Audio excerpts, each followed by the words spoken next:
పోలవరం నియోజకవర్గ సోదర సోదరి మండలారా, మడియం శ్రీనివాసరావు అనే నేను భారత ఆదివాసీ పార్టీ నుంచి ఎమ్మెల్యే అభ్యర్థిగా పోటీలో ఉన్నాను.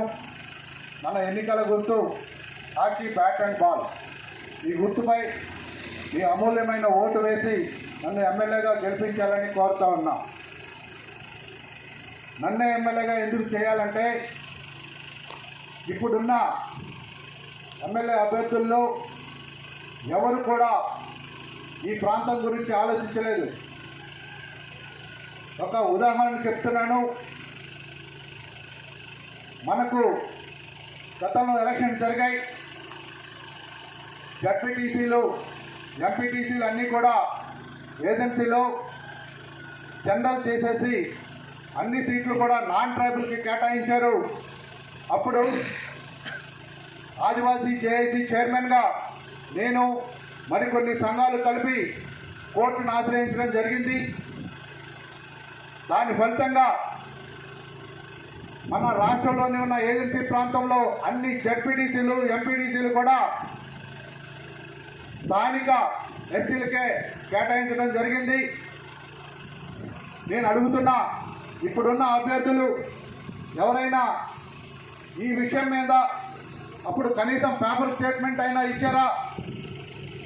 కనీసం ఇది అన్యాయం అని చెప్పేసి మాట్లాడారా అని చెప్పేసి నేను అడుగుతా ఉన్నా. పోనీ వారికి ఆ విషయమైనా తెలుసా?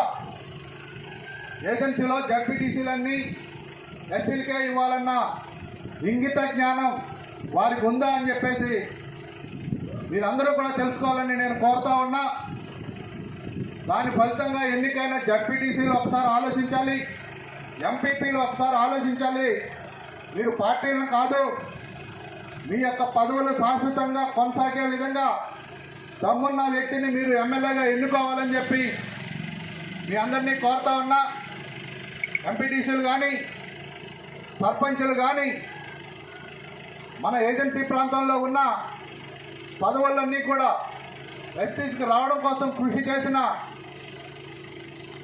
నన్ను ఎమ్మెల్యేగా ఎన్నుకోవడానికి మీరందరూ కూడా హాకీ బ్యాట్ మీద ఓటు వేసి మీరు గెలిపించాలి.